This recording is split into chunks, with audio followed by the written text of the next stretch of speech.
Network on Zingo TV channel 250 and 251.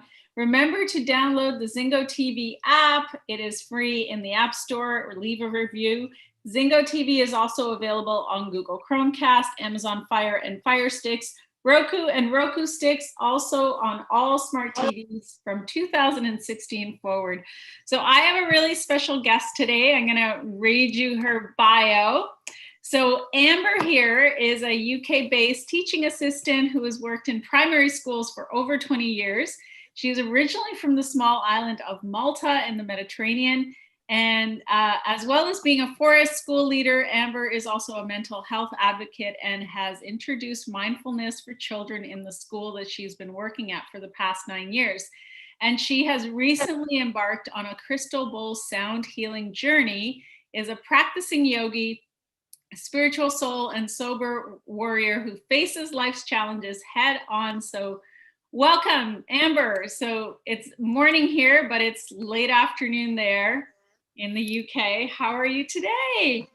I'm very good. I've just rushed home from school and I'm all set up. I'm very excited to give you a little introduction into the world of crystal singing bowls.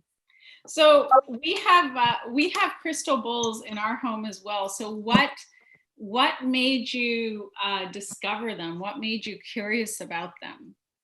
Well, in 2018, I went to a wellness and yoga day, and there was a lady who had some over there, and I was completely intrigued by them, their beauty, their sound, the vibration. They were just so magical, and I decided I needed to get some. So I went ahead and saved all my pennies, and I got a set in August. And I've been learning how to make them vibrate and sing. Mm-hmm. So what would you say is the primary benefit of sound healing with bowls? I'm only very early on in my journey. My sound therapy diploma starts at the end of March. So I was told that if you have crystal bowls and you play them and you get a benefit out of them yourself, then you are transferring the love and harmony and energy through them to other people. So I'm a bit like a little baby. I'm learning how to stand. Maybe in 6 months' time, if you interview me again, I will be at my walking stage. So it's not fully ingrained, all the information I need to know, because I haven't actually started. So I've written some notes, if that's okay. Oh, for sure, please. So your question was, what is the therapeutic benefit? Okay, so actually, the crystal bowls have frequency. Everything is energy, and we vibrate with energy. So when you play the crystal bowls, if you have a pure intention and you use the crystal bowls for healing purposes, then the intention, the pure love intention, is amplified through the bowls. So they amplify the energy, they transmit the energy, and then they store the energy. They rebalance your body to optimal health using obviously the frequencies and vibrations. And because they're made of pure quartz, the silicon, the 99.8% silicon, quartz, and sand helps connect the earth to the body. So the connection with mind, body, and energy vibrates with your different chakras. Each bowl has a different chakra associated with it. So when you are, for instance, it's called rimming. When you are rimming, the root chakra is balancing out your grounding energies, your root chakra being at the base of your spine. Mm-hmm. Then it's called a navel chakra, but it's also your sacral chakra, which is below your belly button. And the sacral chakra is the creativity and expression and nurturing. So if you feel you have a bit of a blockage there, when you go to a sound bath, the energy and vibration from that singing bowl helps to unlock that blockage. Mm-hmm. So the next chakra up is the solar plexus, which is above your belly button. And that is the solar plexus gives you strength and focus. Then you've got your heart chakra, which is in the middle of your chest to the right of your original heart. And obviously this helps you with loving kindness. And then your throat chakra, which is very important because people who are like people pleasers and people who find it really difficult to speak their truth perhaps have a bit of a blocked throat chakra. Mm-hmm. So got a bit of anxiety, and when you're put in a position where you really want to speak out but you find it really difficult, you might have a slight blocked throat chakra. Mm-hmm. So it's that. Then you've got your third eye chakra, which is intuition, and finally your crown chakra, which is your higher self. So combined, the vibrations with the energy, our natural vibration, we resonate at a frequency of balance, peace, and harmony. So when you go to a sound bath, you lie there, and the whole idea is to kind of rebalance your energies. So they're stuck in sync and grounded. And when I play, it's lovely because I kind of feel I go into a little bit of a hypnotic state. So learning about the psychology of sound soon when I embark on my journey is going to be amazing, because I will put everything that I already know intuition-wise Mm-hmm. with kind of academic learning, academia, shall we say, Right. to whole experience. Cool. So you have, it's interesting because we only have 3 bowls, but like a whole set is what, 7 bowls? Yes. Yeah. Okay. Well, we have to save our pennies to get all of them. All of them. We have the big bowl, which is, I guess, the G. G is the note that it plays. C is the root chakra, is the biggest one. Okay. And then so in the musical scale, listen, C, D, E, F, G, A, B. And then you'd go an octave higher. C. right. My daughter set them all up while I was at work. I rang her and said, set them all up. So they're in a wide semicircle. When I play them, I'll need to jiggle them around a bit. Bless her. Nice, nice. So you also teach, have introduced mindfulness into the school that you're working at. And how old are the kids that you're working with? I work with a reception age, so they're 4 and 5-year-olds and 5 and 6-year-olds. So they're really, really young. Mm-hmm. But at such a young age, I teach them about their breath, and I teach them about how important it is to use your breath. We've recently come out of lockdown, and some of the children have come up to me. We started back again this Monday, distraught, shaking and crying. So after you kind of calm them down, I get them to take a deep breath in, hold it at the top, and then breathe out. And it's amazing how after 3 breaths, they're fully grounded. They're still slightly upset, but they're grounded. So teaching them how to use your breath with the mindfulness. Right. I teach them about how important their breath is, and it's their tool, and it's always there, and it's always with them, and they can take it with them. And then I take them on guided meditation. So we call it mindfulness. Right. And occasionally I take in a Tibetan bowl. I've got a Tibetan bowl up there. I'll bring it down. They like the vibrations. They think it's just absolute magic. And they sit legs crossed with their this, and it's usually the ones who are the most fidgety and the ones who are slightly all over the place that actually become the most grounded and are the best at sitting quietly. Mm-hmm. Are you familiar with earthing? I have heard of it. I know you can get earthing mattresses for your bed. Yeah, you can, but the theory really is that because of the artificial nature of the environments that we're in, most of us aren't grounded.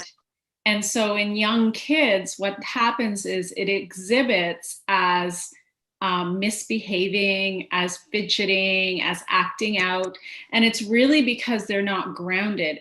And so some of the things that ground us are meditation and mindfulness practices and yoga and sound therapy, getting outside in nature, walking barefoot in the grass. So these are all of these different tools that one can use. So it's interesting that you say that when you have them sitting and you're playing the bowl, how they become still. It's because they're actually grounded. And so there's a movie on you can get it for free on YouTube, and it's called Earthing. The movie's called Earthing, and they go through the whole sort of science of it. There's a gentleman who really kind of stumbled upon the earthing practice and what it needs to be. So if you think about it logically, like when you're setting up a house and you have an electrical feed, you want to ground it.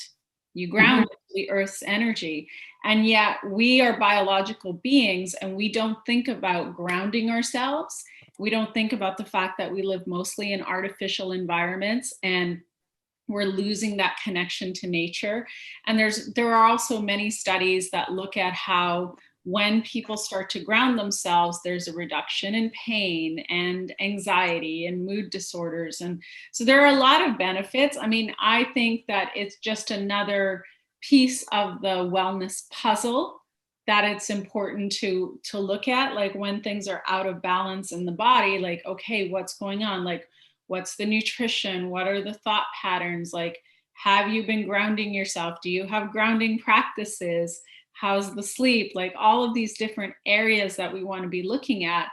And then when things are out of balance, like bringing in the tools that are going to help to create that balance and bring the body to homeostasis, because that's really what the body is looking for, is homeostasis. But we have created such a disconnect from nature that somehow we think that we're going to be like, we're going to trump Mother Nature and we're going to just do things our way. And it manifests as illness and dis-ease in our body. So that's something to pay attention to. And especially for, like, I work a lot with online, like most of my clients I work with online or on the phone. And so, I mean, I have to like really be mindful every single day. Like I start my day with meditation. We do have a grounding mat. We sleep on a grounding mat.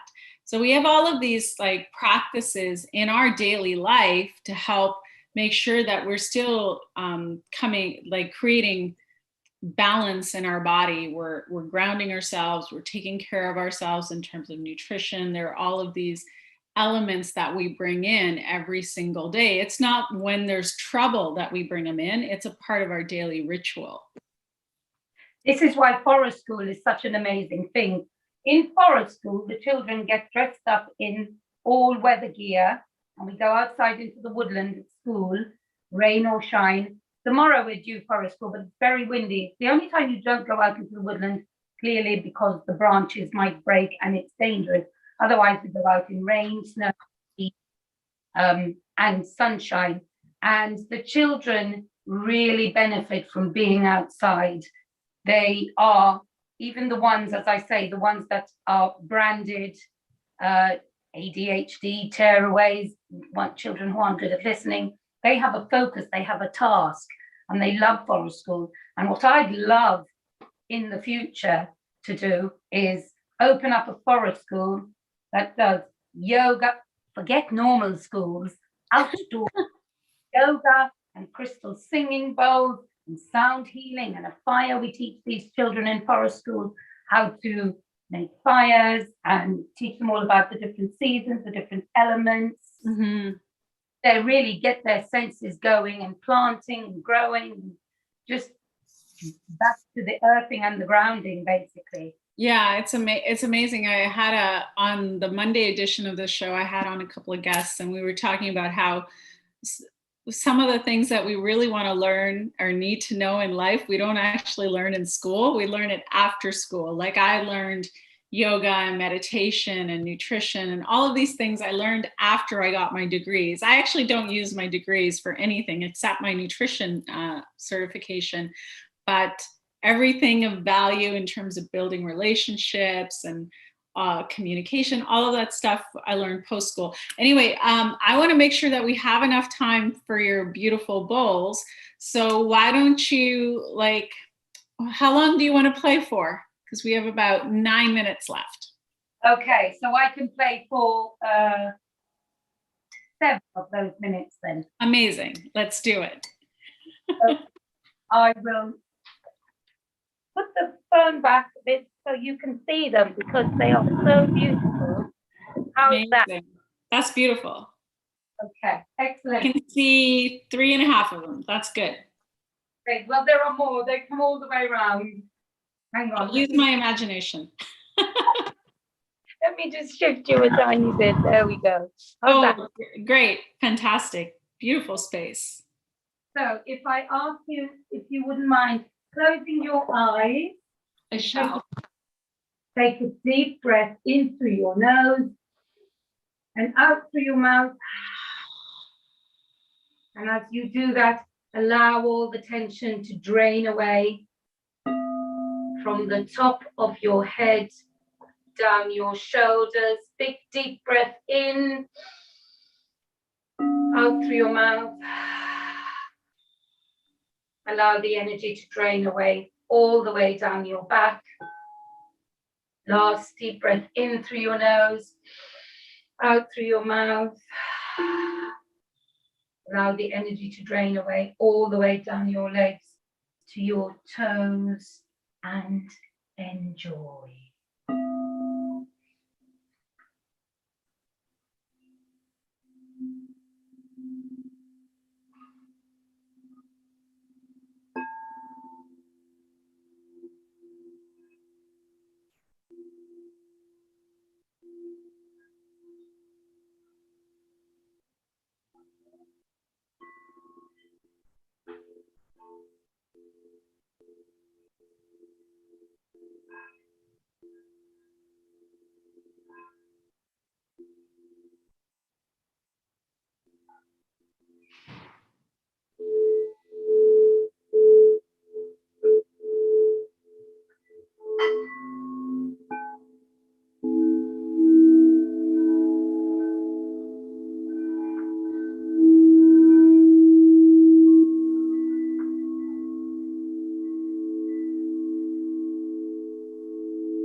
Take a deep breath in through your nose,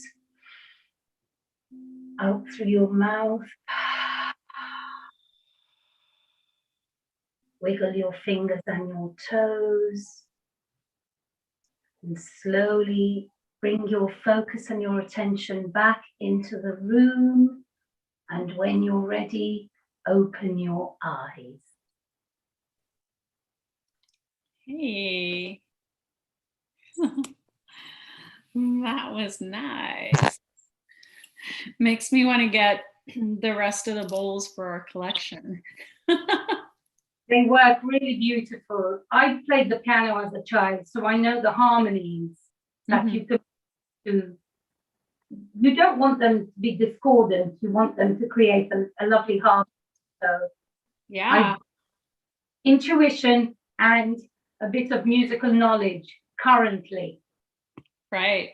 So great. I mean, once you're through your sound school, we'll call it sound school, you definitely come back and play the bowls for us some more. That'll be amazing.